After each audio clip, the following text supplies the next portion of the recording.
Okay, so I finally got around to playing Final Fantasy VII Rebirth. And let me tell you, it was like stepping back into a world I knew and loved, but with a whole new perspective. Remember all those awesome moments from the original? Well, they're back, but with even more depth and detail. And the story goes in some crazy directions that I totally didn't see coming. I got so attached to the characters this time around, like they felt like old friends. And the combat kept me on my toes with all the different strategies and abilities you can use. Honestly, I did get a little lost in those massive dungeons sometimes, and the story kind of dragged in a few places, but overall it was an amazing experience that brought back so many memories and made me fall in love with Final Fantasy VII all over again. If you're a fan of the original, you owe it to yourself to check out Rebirth. Bring it!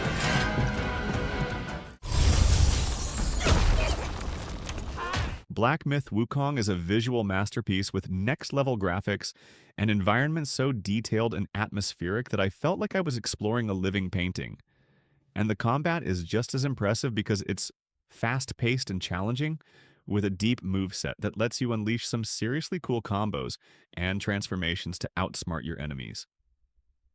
I especially loved experimenting with all the different ways to fight and figuring out which abilities worked best against different enemies.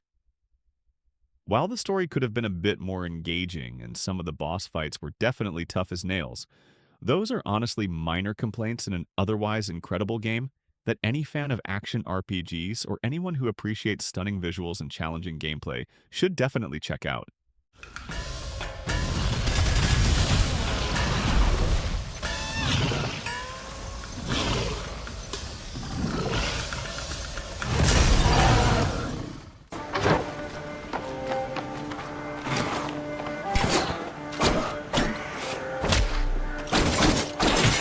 Okay, so I just finished playing Prince of Persia: The Lost Crown last week, and man, this game is fantastic. It totally takes me back to the old school Prince of Persia games with the awesome platforming and crazy traps, but it also has this really cool new art style that pops. The combat is super smooth too, with tons of different moves and combos to master, plus you can find all sorts of cool weapons and abilities as you explore.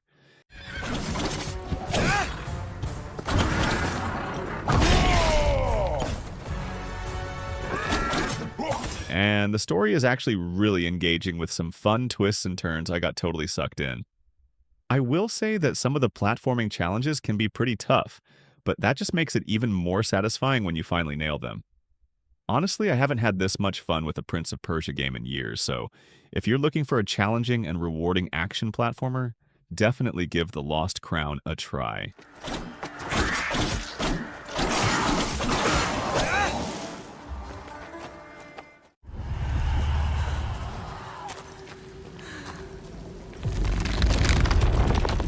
Senua's Saga Hellblade 2 is seriously intense. I mean, seriously, this game is not for the faint of heart.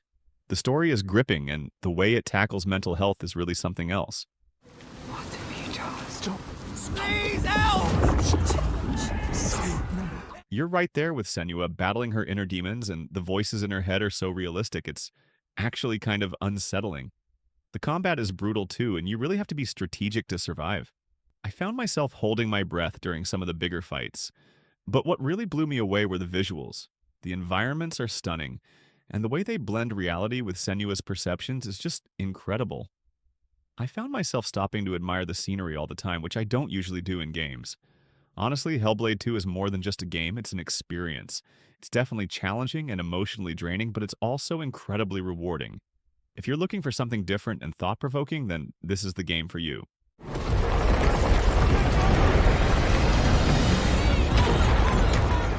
Space Marine 2 is a big action game where you play a super strong space soldier fighting tons of alien bugs. I played this recently and really love the gameplay. It's like you're smashing through waves of enemies with huge guns and a big sword.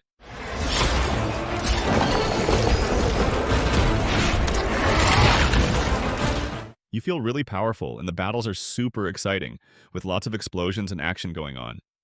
Sometimes, though, it feels like you're just fighting the same bugs over and over, and it can get a little tiring. But honestly, the feeling of being a space marine and just destroying everything in your path is so much fun. It's hard to put the controller down.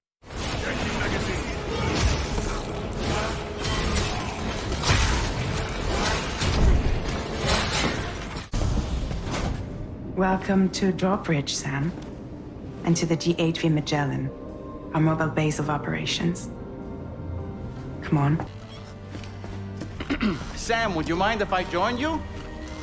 Humor him. His knowledge and experience will probably come in handy down the road. Death Stranding 2 is an action-adventure game that continues the story of Sam Porter Bridges, taking players on a new journey across harsh environments like Mexico and Australia, where survival and building connections remain central themes. The game's graphics are incredibly realistic, making every desert and mountain feel alive. And the gameplay now includes new ways to travel like monorails and the challenge of changing weather that can affect how you move.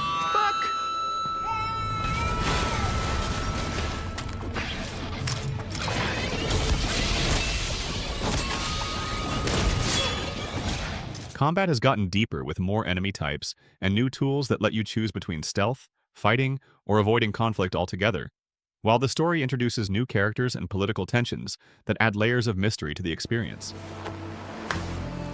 Please understand, Sam.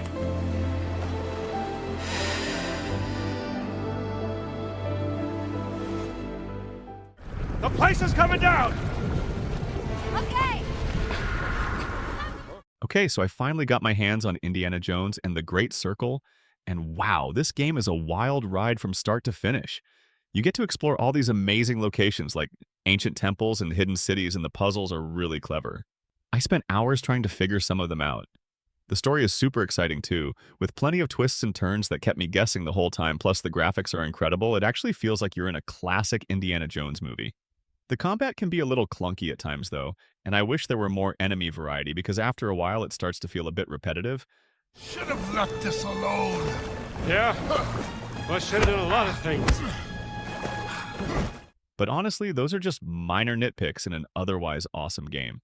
If you're a fan of Indiana Jones or just love a good action adventure, then you definitely need to check this one out.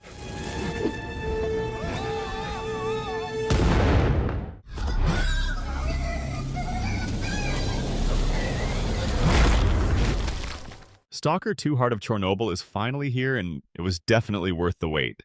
This game is a hardcore survival experience that throws you into a bleak and unforgiving world where danger lurks around every corner. The atmosphere is incredible with stunning graphics and sound design that really immerse you in the zone. I loved exploring the eerie abandoned buildings and scavenging for supplies while trying to avoid deadly anomalies and mutated creatures.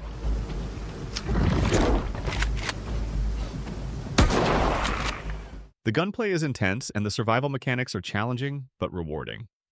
It's not a game for everyone, though, as it can be pretty unforgiving and you'll need to be patient and strategic to survive.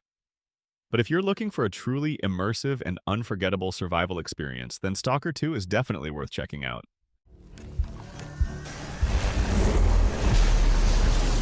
Silent Hill 2 Remake is a scary adventure game where you go back to a foggy town to find someone you lost and things get really weird. Now, personally, I love horror games, although this might not be for everyone. The town looks amazing, it's super detailed, and the monsters are really creepy. They made the old game look new, and that's cool, but sometimes you just walk around a lot looking for clues, and it can feel a little slow, like you're just wandering. But then Pyramid Head shows up, and everything gets intense. The story is still really good, and it makes you think about what's really happening. Some parts are super scary, some parts are just sad, and it's all very emotional. If you played the original game, you'll probably like this. It's a good remake, and it keeps you guessing until the end, and that's what a good scary game should do.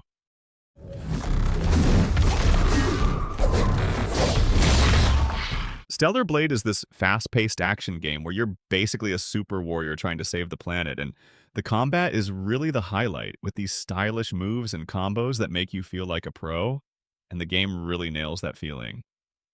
The story is interesting, but it can get a bit predictable and you might see some plot twists coming from a mile away. The side missions sometimes feel like they're just there to fill time. But if you're into games where you can just jump in and have fun with cool fights and a solid main character, you'll enjoy Stellar Blade, even if it doesn't always throw you for a loop.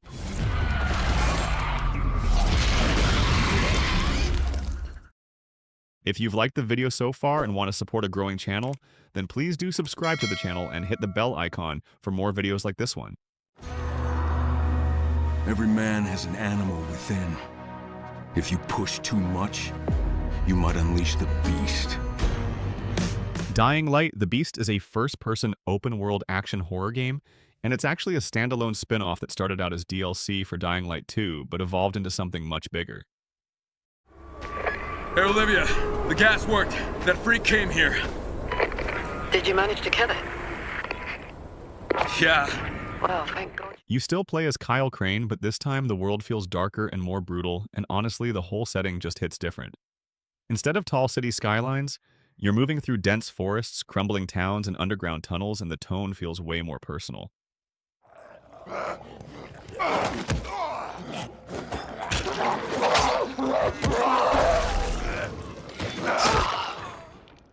The grappling hook is back, but parkour seems toned down, which might disappoint some fans, but the new enemy types like invisible volatiles and electric mutants look terrifying in a good way. And with fully cinematic cutscenes and destructible environments, it already feels like a major step up from Dying Light 2.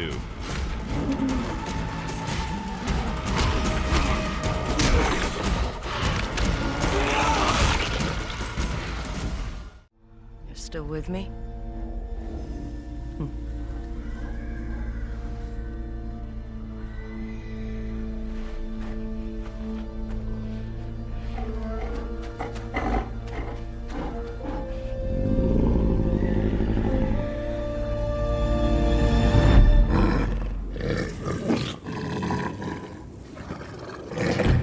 Ghost of Yote is an upcoming open-world action-adventure game from Sucker Punch that takes us to the snowy mountains of Ezo in 1603, which is now called Hokkaido, and it's set about 300 years after the story of Jin from Ghost of Tsushima.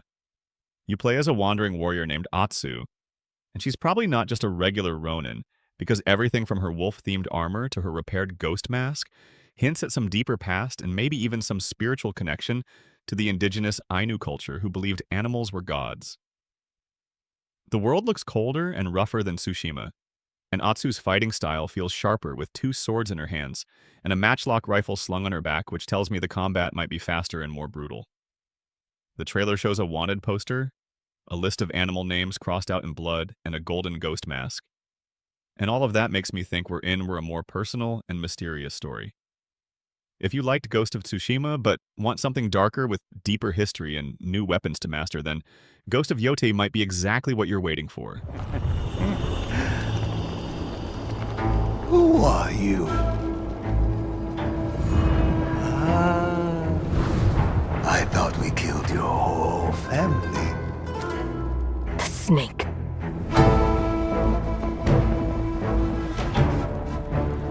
The Oni. The Kitsune.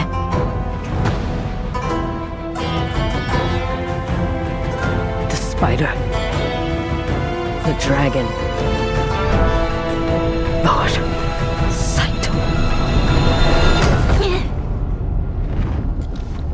What are we going to do with this one?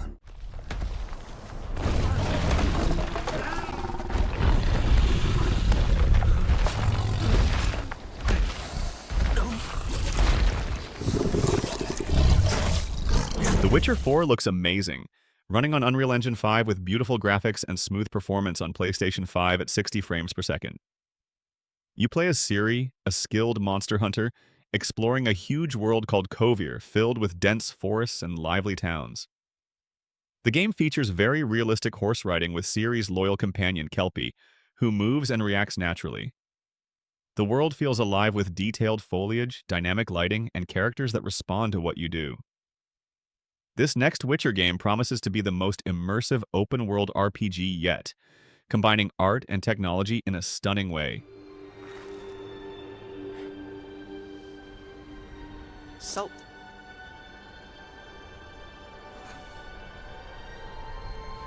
Almost had me fooled, Fruin.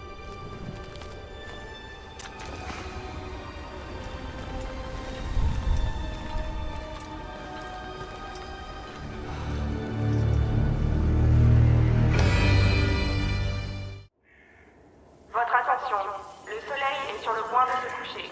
Tous les citoyens sont priés de se mettre à l'abri en intérieur. Blade is bringing serious style to the vampire hunting scene with a gritty story set in a locked-down Paris crawling with the undead. The whole city feels eerie and alive with moody lighting and that signature arcane design that rewards exploration and stealth.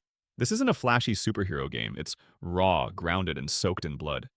Blade moves like a predator, silent 1 second and slicing heads the next. If you're into horror vibes and deep world building, this one might surprise you.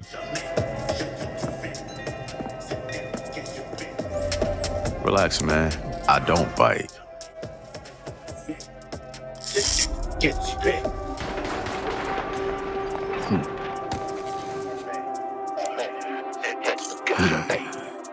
Lock up tight now. Night's just getting started.